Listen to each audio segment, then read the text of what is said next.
ഇറാനെതിരെ അതിരൂക്ഷമായ ആക്രമണം അഴിച്ചുവിട്ട രാജ്യത്തിന്റെ പരമോന്നത നേതാവായ ഖമൈനിയെ കൊലപ്പെടുത്തിയതിനു ശേഷം ആഹ്ലാദാരവങ്ങളോടുകൂടി തങ്ങളുടെ ലക്ഷ്യപ്രാപ്തിയിലേക്ക് അടുത്തിരിക്കുന്നുവെന്ന് ലോകത്തോട് വിളിച്ചു പറഞ്ഞ അമേരിക്കയ്ക്കും ഇസ്രായേലിനും ഇപ്പോഴെന്താണ് സംഭവിക്കുന്നത്?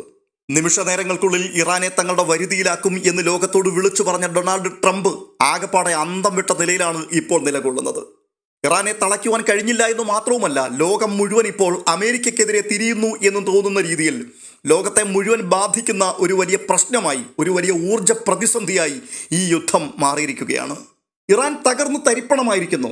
ഇറാനിലെ നേതാക്കന്മാർ യുദ്ധം പേടിച്ച് അജ്ഞാത കേന്ദ്രങ്ങളിൽ അഭയം പ്രാപിച്ചിരിക്കുന്നു. ഇതൊക്കെയായിരുന്നു അമേരിക്കയും ഇസ്രായേലും പരിഹസിച്ചത്. എന്നാൽ അവരുടെ പ്രസ്താവനകൾ അങ്ങോട്ട് കഴിഞ്ഞ് മണിക്കൂറുകൾ പിന്നിടും മുമ്പേ ട്രംപിൻ്റെയും നെതന്യാഹുവിൻ്റെയും പരിഹാസത്തിന് ഇസ്രായേൽ രാഷ്ട്ര നേതാക്കന്മാർ നൽകിയ മറുപടിയാണ് ഇന്ന് അന്താരാഷ്ട്ര തലത്തിൽ ഏറെ ചർച്ചയായിക്കൊണ്ടിരിക്കുന്ന വിഷയം. ഇറാന്റെ ഭരണ നേതൃത്വം ഇറാനിയൻ ജനങ്ങൾക്കൊപ്പം പൊതുമധ്യത്തിൽ നടന്നു നീങ്ങുന്ന ചിത്രങ്ങളാണ് ഇറാനിയൻ വാർത്താ ഏജൻസികൾ ഇന്ന് പുറത്തുവിട്ടത്. അത് അമേരിക്കയെ വെല്ലുവിളിക്കുന്നതിന് തുല്യമാണ് എന്നാണ് അന്താരാഷ്ട്ര വിദഗ്ധരുടെ വിലയിരുത്തൽ.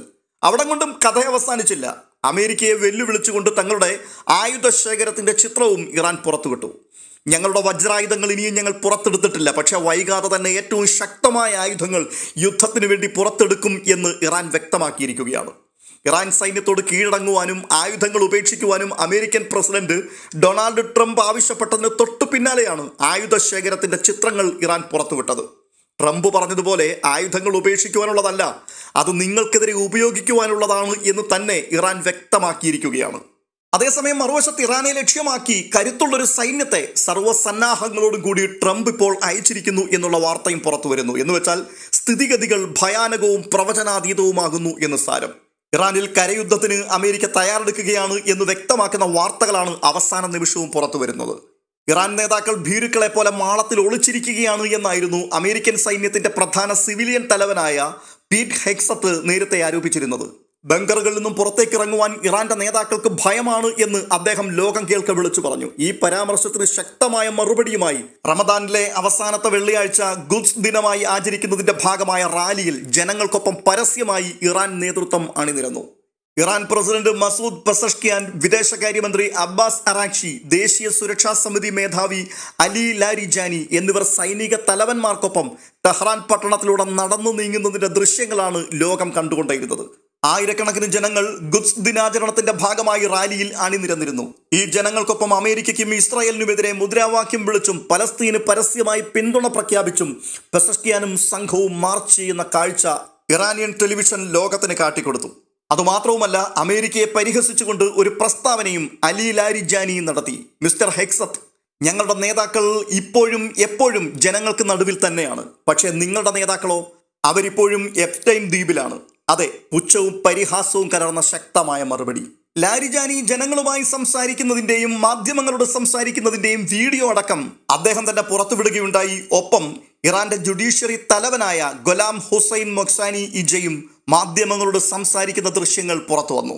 ഈ സമയത്ത് തൊട്ടടുത്ത് മിസൈൽ ആക്രമണം ഉണ്ടായിട്ടും അതിലൊന്നും ഭയക്കാതെ അവിടെ നിന്ന് പിൻവാങ്ങാതെയായിരുന്നു ഇവരൊക്കെ മാധ്യമങ്ങളോട് സംസാരിച്ചത്. നിലവിൽ ഇറാന്റെ ഭരണ ചുമതലയിൽ നിർണായക പങ്കുവഹിക്കുന്ന 3 പേരിൽ ഒരാൾ കൂടിയാണ് മുക്സാനി.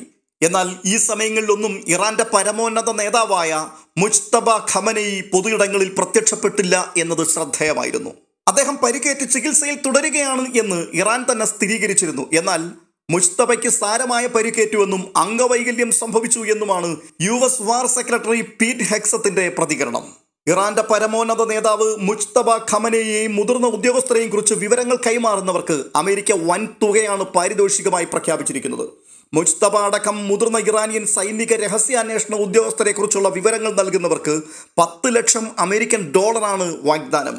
എന്നുവെച്ചാൽ അത് ഇന്ത്യൻ രൂപയിൽ കണക്ക് കൂട്ടിയാൽ ഏകദേശം 92 കോടി രൂപയ്ക്ക് മുകളിൽ വരും.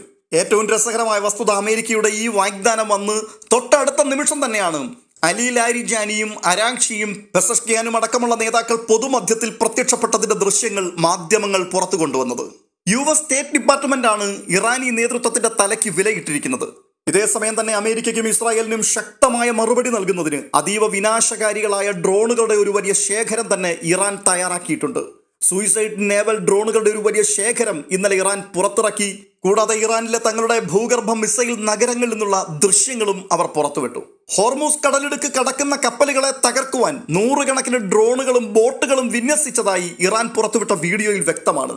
അമേരിക്കൻ യുദ്ധക്കപ്പലുകളെ ലക്ഷ്യമിട്ടുകൊണ്ട് കടലിനടിയിലൂടെ സഞ്ചരിക്കുന്ന ഇത്തരം ഡ്രോണുകൾ ആദ്യമായി യുദ്ധമുഖത്ത് ഉപയോഗിച്ചത് ആഗോളതലത്തിൽ ഒരു വലിയ ചർച്ചയുമായിട്ടുണ്ട്. ഒരു കാര്യം ഉറപ്പാണ്, അവിടുത്തെ മനുഷ്യരുടെ വിൽ പവർ, അവരുടെ നേതൃത്വത്തിന്റെ നിശ്ചയദാർഢ്യം അതൊക്കെ സമ്മതിച്ചു കൊടുക്കേണ്ട സാഹചര്യം തന്നെയാണ്. അമേരിക്കയുടെയും ഇസ്രായേലിന്റെയും കണക്കുകൂട്ടൽ പ്രകാരം താരതമ്യേന തികച്ചും ദുർബലരും ഏത് നിമിഷവും തകർന്നു പോകുവാൻ സാധ്യതയുള്ളവരുമായ ഇറാന്റെ ഇത്തരത്തിലുള്ള പ്രകോപനങ്ങളും പ്രകടനങ്ങളും അത് കണ്ടില്ല എന്ന് നടിക്കുവാൻ ഒരിക്കലും ഈ രാജ്യങ്ങൾക്ക് കഴിയില്ല. അതുകൊണ്ട് തന്നെ ഈ പ്രകടനങ്ങൾക്കൊക്കെയുള്ള പ്രതികാരം എന്ന വണ്ണം US-ഉം ഇസ്രായേലും ആക്രമണം കടുപ്പിച്ച വാർത്തകളാണ് ഇപ്പോൾ പുറത്തു വരുന്നത്. ഇറാന്റെ സാമ്പത്തിക മേഖലയുടെ നട്ടെല്ലായി കണക്കാക്കപ്പെടുന്ന കാർഗ് ദ്വീപിൽ കനത്ത ബോംബാക്രമണം അമേരിക്ക നടത്തിയതായി ട്രംപ് തന്നെ അദ്ദേഹത്തിന്റെ സോഷ്യൽ മീഡിയ ഹാൻഡിലായ ട്രൂത്തിൽ കൂടി അവകാശപ്പെട്ടു. കാർഗ് ദ്വീപിലെ മുഴുവൻ സൈനിക കേന്ദ്രങ്ങളും തകർത്തുവെന്നാണ് ട്രംപ് പറയുന്നത്. അടുത്ത ഘട്ടത്തിൽ റിഫൈനറികളെ നേരിടുമെന്നും അദ്ദേഹം ഭീഷണിപ്പെടുത്തിയിട്ടുണ്ട്. ഇറാന്റെ 90% അസംസ്കൃത എണ്ണ കയറ്റുമതിയും നടക്കുന്നത് ടെർമിനൽ കാർഗ് ദ്വീപിൽ കൂടിയാണ്. ഇറാൻ യുദ്ധം ആരംഭിച്ചതിന് ശേഷമുള്ള ഏറ്റവും ശക്തമായ ബോംബാക്രമണം എന്നാണ് ട്രംപ് ഈ ആക്രമണത്തെ വിശേഷിപ്പിച്ചത്. ഹോർമൂസ് കടലിടുക്ക് വഴിയുള്ള സഞ്ചാരം തടസ്സപ്പെടുത്തിയാൽ കാർഗിലെ എണ്ണപ്പാടങ്ങളെയും ലക്ഷ്യമിടും എന്ന് ട്രംപ് സോഷ്യൽ മീഡിയയിൽ കുറിച്ചിട്ടുണ്ട്. എന്നിരുന്നാൽ തന്നെയും കാർഗിലെ ആക്രമണം പശ്ചിമേഷ്യയിൽ കനത്ത ആശങ്ക സൃഷ്ടിക്കുകയാണ്. ഇറാന്റെ എണ്ണ ഉൽപാദന കേന്ദ്രങ്ങൾ ആക്രമിച്ചാൽ US കേന്ദ്രങ്ങൾ തിരിച്ചാക്രമിക്കുകയും ചാരമാക്കി കളയുമെന്നാണ് ഇറാന്റെ മുന്നറിയിപ്പ്. പശ്ചിമേഷ്യയിൽ US-ന് ഓഹരി പങ്കാളിത്തമുള്ളതോ US-ഉമായി സഹകരിക്കുന്നതോ ആയ എല്ലാ എണ്ണ കമ്പനികളുടെയും എല്ലാ സന്നാഹങ്ങളെയും തകർക്കുമെന്ന് ഇറാൻ സൈനിക വക്താവ് നിലപാട് വ്യക്തമാക്കി. കാർഗ് ദ്വീപിലെ ആക്രമണത്തിന് തുടർച്ചയായി ഇറാന്റെ പ്രതികാരം അത് ഏത് രീതിയിലായിരിക്കും എന്നുള്ള ആശങ്ക GCC രാജ്യങ്ങളെ അടക്കം പ്രതിസന്ധിയിലാക്കിയിട്ടുണ്ട്. ഇറാൻ കനത്ത തിരിച്ചടികൾ ഏൽപ്പിക്കുന്നു എന്നതിൻ്റെ സൂചനകളാണ് നിലവിലെ റിപ്പോർട്ട് ചെയ്യപ്പെടുന്ന പല ആക്രമണങ്ങളും. എന്നാൽ US അതൊന്നും സമ്മതിച്ചു കൊടുക്കുന്നില്ല എന്നുള്ളതും ശ്രദ്ധേയമാണ്. ഇറാഖിന് മുകളിൽ തകർന്നു വീണ US സൈനിക വിമാനത്തെ ചൊല്ലിയായിരുന്നു ഒടുവിലത്തെ തർക്കം. ഇറാനെതിരായ ഓപ്പറേഷൻ എപ്പിക് ഫ്യൂറി സൈനിക നീക്കത്തിന്റെ ഭാഗമായ വിമാനമാണ് തകർന്നു വീണത്. വിമാനം ഇറാൻ വെടിവെച്ചിട്ടതാണ് എന്ന് ഇറാൻ സൈനിക വക്താവ് അവകാശപ്പെട്ടിരുന്നു. എന്നാൽ വെടിവെപ്പിലല്ല അത് തകർന്നതെന്നും സ്വയം അങ്ങ് തകർന്നു പോയതാണ് എന്നുമായിരുന്നു US-ന്റെ അവകാശവാദം. ഇറാൻ ആക്രമണം ആരംഭിച്ചതിന് ശേഷം US-ന് നഷ്ടമാകുന്ന 4ാമത്തെ വിമാനമാണിത്. എന്നിരുന്നാൽ തന്നെയും യുദ്ധം 14 ദിവസങ്ങൾ പിന്നിടുമ്പോൾ US ഇസ്രായേൽ സംയുക്ത സൈന്യം ഇറാനിൽ ആക്രമണം രൂക്ഷമാക്കിക്കൊണ്ടിരിക്കുകയാണ്. ആക്രമണം കടുപ്പിക്കുന്നതിന്റെ ഭാഗമായി അമേരിക്കയുടെ US ട്രിപ്പോളി എന്ന പടക്കപ്പലും ഇറാൻ തീരത്തേക്ക് പുറപ്പെട്ടതായി അറിയുന്നു. 2500-ലേറെ US സൈനികർക്കാണ് ഇറാനിലേക്ക് തിരിക്കുവാൻ ട്രംപ് നിർദ്ദേശം നൽകിയിരിക്കുന്നത്. ഇൻഡോ പസഫിക് കമാൻഡിലെ 31ാമത് മറൈൻ എക്സ്പെഡീഷണറി യൂണിറ്റിനാണ് ഇതിന്റെ ചുമതല. ഹോർമൂസിൽ പ്രതിസന്ധി കനത്തതോടെയാണ് അമേരിക്കയുടെ ഈ നീക്കം. 5000-ഓളം നാവികരും നിരവധി പടക്കപ്പലുകളുമാണ് ട്രിപ്പോളിക്കൊപ്പം സാധാരണഗതിയിലുണ്ടാവുക. ഇതിൽ പകുതി പേർക്കാണ് ഇറാനിലേക്ക് പോകുവാൻ ഇപ്പോൾ നിർദ്ദേശം ലഭിച്ചിട്ടുള്ളത്. വേണ്ടി വന്നാൽ വ്യോമാക്രമണം നടത്തുവാനും വ്യോമതാവളത്തിന്റെ സഹായമില്ലാതെ തന്നെ ആക്രമണങ്ങൾ ഏകോപിപ്പിക്കുവാനുമുള്ള സൗകര്യങ്ങൾ USS ട്രിപ്പോളിയിലുണ്ട് എന്നാണ് മനസ്സിലാക്കുവാൻ കഴിയുന്നത്. ഈ കപ്പൽ എത്തുന്നതോടെ ഗൾഫിലും അറബിക്കടലിലും പരിസര പ്രദേശങ്ങളിലും US സൈന്യത്തിന് നീക്കങ്ങൾ കൂടുതൽ എളുപ്പമാകുമെന്നാണ് കരുതുന്നത്. എന്തായാലും വരുവാൻ പോകുന്ന ദിവസങ്ങൾ ആശങ്കയുടേതാണ്. ശുഭദിനങ്ങളല്ല മുൻപിൽ വെളിപ്പെടുവാൻ പോകുന്നത്. ഇറാൻ മാത്രമല്ല, പശ്ചിമേഷ്യ മാത്രവുമല്ല, ലോകമൊട്ടുക്ക് വലിയ പ്രതിസന്ധിയിലേക്ക് കൂപ്പുകുത്തി വീഴുവാൻ പോകുന്നു എന്നുള്ളതിൻ്റെ സൂചനകളാണ് ഇപ്പോൾ പുറത്തു വന്നുകൊണ്ടിരിക്കുന്നത്.